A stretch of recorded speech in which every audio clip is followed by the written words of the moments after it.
এই বিছানার চাদরগুলো কিন্তু প্রায় 4 বছর হয়ে গেল। এই বিছানার চাদরগুলো কিন্তু একদম অবস্থা খারাপ। এখানে দুইটা চাদর আছে, একটা নীল রঙের একটা হলুদ রঙের। তো এই বিছানার চাদরগুলো আমি মিশো থেকে আনাছিলাম, এটা কিন্তু 300 টাকার মতো নিয়েছিল। তো এই চাদরগুলোতে দেখতেছি যখন এত কন্ডিশন খারাপ, তখন কিন্তু এগুলো আমি শুধু সাইডের অংশগুলো কাটে নিয়েছি, কারণ চাদরের মাঝখানটা জায়গাটার মধ্যে কিন্তু খুব ঘষাঘষি হয়, তো ওইটাই কিন্তু ছিঁড়ে যায়, ওইটাই পাতলা হয়ে গেছে। আর ওই জায়গাটার মধ্যে অনেক জায়গায় ছিঁড়ে গেছে। এবার আমার মেয়ে কিন্তু আঙুল ঢোকায় যতটুকু ছিঁড়ে ছিল ওইটাকেও পুরো ছিঁড়ে দিছে। এবার হচ্ছে আমি কি করছি যে এই চাদরটাকে তো ফেলাই দেওয়া যাবে না, এখন যদি আমি কাটি বা যদি আমি রান্না করার জন্য সাফি বা ঘর মোছার জন্য ব্যবহার করি তবে কিন্তু পুরোটাই ওয়েস্ট হয়ে যাবে। তো আমি কি করলাম, চাদরের সাইডগুলো যেহেতু মানে ভালোই আছে, মোটাই আছে, কাপড়গুলো বেশি ঘষাঘষি তো হয় না, চাদরের সাইডগুলো তো মানে গদার ভিতরে ঢুকানো থাকে বা হাতে ঝুলা থাকে, তাই জন্য ওই সাইডগুলোকে কাটে নিয়েছি আমি। কাইটা নিয়ে কিন্তু হলুদ রঙের চাদরটাকে পাশাপাশি রাখছি, দুইটা লম্বা লম্বা কাটা আছে, ওইভাবে কিন্তু আমি পাশাপাশি রাখি নিছি। এবার হচ্ছে সাইডে যে সেলাইগুলো সেগুলো আমি খুলে নিলাম, খুলে নিয়ে কিন্তু এখান থেকে আমি নতুন করে সেলাই করবো, একদম প্রথম থেকে সবকিছু করতেছি। তাই জন্য যা সেলাই ছিল যা মোড়াই ছিল সবগুলো আমি খুলে নিলাম।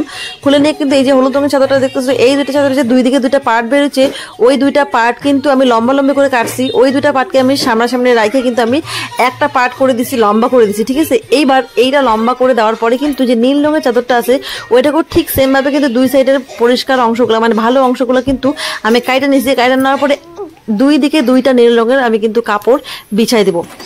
বিছাই দিয়ে কিন্তু এখানে আমি সেলাই করবো। আর এখানটা আমি ব্যবহার করতে singer promise 1409 electric sewing machine. তো আমি কিন্তু এই সুইং মেশিনটা দিয়ে নানান রকমের সেলাই করতে পারি। আমি কিন্তু আমার সেলাইয়ের ভিডিওগুলো তোমাদের সাথে শেয়ারও করি, বাচ্চাদের জামা বলো, ব্লাউজ বলো, আরো অনেক রকমের কিন্তু আমি সেলাই করছি, তোমাদের সাথে শেয়ারও করছি। তোমরা যদি দেখতে চাও ভিডিওগুলো তার জন্য চ্যানেলটাকে অবশ্যই সাবস্ক্রাইব করে নাও, সাবস্ক্রাইব করে বেল বাটনটাকে বাজাও, কারণ আমি কিন্তু কন্টিনিউয়াসলি ভিডিও আপলোড করতেছি। তো ভিডিওগুলো কিন্তু দেখতে একদমই মিস করবা না। আর তোমরা যারা যারা স্কিন কেয়ারের ভিডিও দেখছো, কমেন্ট করছো, তাই জন্য আমি অনেক বেশি খুশি হয়েছি। ওই ভিডিও কিন্তু তোমরা পাবা, তোমরা আমাকে কমেন্ট করতে থাকো কিরকম ভিডিও তোমরা চাও, এরকম কিন্তু আমি তোমাদের জন্য তৈরি করে দিব। আর এখন আমি চলে আসি এই ভিডিওতে। এই যে বিছানার চাদরটা, এই বিছানার চাদরের সাথে কিন্তু বালিশের কভারও ছিল। বালিশের কভারগুলো কিন্তু একদম সাদা মাটা যে বালিশের কভারগুলো হয় না, চার কোণা থাকে, তার মধ্যে কোনো কিছু ডিজাইন কিছু করা থাকে না, ওগুলো ছিল। এবার এই যে এখান থেকে যে ওয়েস্ট কাপড়গুলো বেরোচ্ছে, ওই কাপড় কিন্তু আমি একদম ফেলে দেই নাই, শুধুমাত্র ছেঁড়া ফাড়া অংশগুলো বাদ দিয়ে কিন্তু আমি ওইটাকে ব্যবহার করছি। আর এইখানে দেখো এই যে দুইটা কাপড়কে যে আমি জয়েন দিচ্ছি মাঝামাঝি করে, এই কাপড়টার উপরে কিন্তু আমি একটা চাপ সেলাই দিয়ে দিচ্ছি। চাপ সেলাই দিলে পরে কিন্তু কাপড়টা একদম সমান হয়ে যায় আর ফিনিশিং খুব সুন্দর আসে, দেখতে কিন্তু খুব ভালো লাগে দেখতে। আর একদমই কিন্তু মানে বোঝা যায় না যে তুমি মাঝখান থেকে কোনো সেলাই দিছো। যখন চাপ সেলাই দেবা চাপ সেলাইটা কিন্তু দেখা যাবে, কিন্তু তারপরে কাপড়টা খুব সুন্দর লাগে। দেখো ঠিক এরকম ভাবে কিন্তু নীল কাপড় আমি এক সাইডে দিয়ে দিলাম, দিয়ে সেলাই করবো, এবং অপোজিট সাইডে আমি আবার একটা নীল কাপড় দেবো, মানে মাঝখানে দুটো হলুদ কাপড়, তার দুই সাইডে দুটো নীল কাপড়। দেখো এক্স্যাক্টলি তোমরা দেখলে বুঝতে পারবা যে ঠিক কি করে আমি কিন্তু কাপড়গুলো কম্বিনেশন করছি। আর সাইডে সাইডে দেখো এই যে লম্বা লম্বা কাপড়, এগুলোকে কাইটে নিয়ে কিন্তু আমি কুচি করে নিচ্ছি। আর এই কুচি করার জন্য কিন্তু আমার মেশিনটা অনেক ভালো। এই মেশিনে কিন্তু যে মেশিনের যে মানে অপশন থাকে, দেখো সেলাইয়ের যে ভাগটা মানে সেলাইয়ের যে সুতাটা সেটা কিন্তু বড় হবে ছোট হবে, মানে সেলাইটা ছোট বড় কিন্তু হয়, অপশন আছে, ঠিক আছে।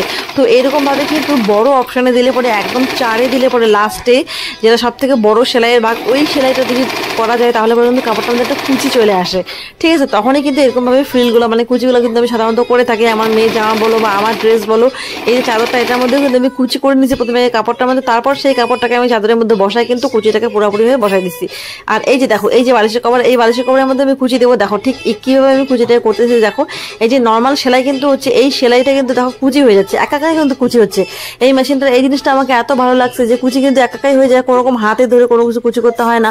আর এই জিনিসটা কিন্তু পরে কিন্তু এই কুচিগুলোকে বড় বড় করেও নেওয়া যায়, কারণ সুতাটা তুমি যদি ধরে টানো, সেলাই করার সময় কিন্তু দুইটা সুতা বের হয়ে থাকে, ওই দুইটা সুতার মধ্যে যে কোনো একটা সুতা তুমি যদি ধরে টানো তাহলে পরে কিন্তু এই কুচিগুলো আরো মোটা মোটা হয়, বড় বড় কুচি বসানো কিন্তু যায়। এবার এইভাবে করে কিন্তু আমি কখনো ছোট বড় করে নিতে পারি। ঠিক এরকম ভাবে কিন্তু কুচি করে নেওয়ার পরে বালিশের চারদিকে আমি মানে বালিশটা কিন্তু আমি 22 ইঞ্চির মতো কাটছি, 22 ইঞ্চির মতো কাইটে নিয়ে কিন্তু তার উপরে আমি চারিদিকে কুচিগুলোকে বসায় নিয়েছি। বসায় নেওয়ার পরে সেলাই করছি, সেলাই করার পরে উপরে মানে 22 থেকে 5 বাদ দিয়ে একটা কাপড় কাটছি আর একটা কাপড় 8 ইঞ্চি কাটছি, কাইটে এগুলোকে আমি বসাই দিচ্ছি। এবার বালিশের মানে ভিডিও কিন্তু এক্সট্রা করা আছে আমার চ্যানেলের মধ্যে, চাইলে পরে কিন্তু আমার চ্যানেলে গিয়ে দেখতে পারো। তাই জন্য কিন্তু আমার চ্যানেলে ভিজিট করতে লাগবে, ক্লিক করো, দেখো আমার চ্যানেলটা যেখানে লেখা আছে ওইখানটায় ক্লিক করে দেখতে পাবো আমি যতগুলো ভিডিও আপলোড করছি সবগুলো কিন্তু তোমরা দেখতে পাবা। আমি কিন্তু রিসেন্ট সেলাইয়ের অনেকগুলো ভিডিও শেয়ার করছি। তার এই যে কুচিটা, এই কুচিটা কেমন করে দিচ্ছি এখন আমি তোমাদেরকে মেশিনে দেখাই দিচ্ছি।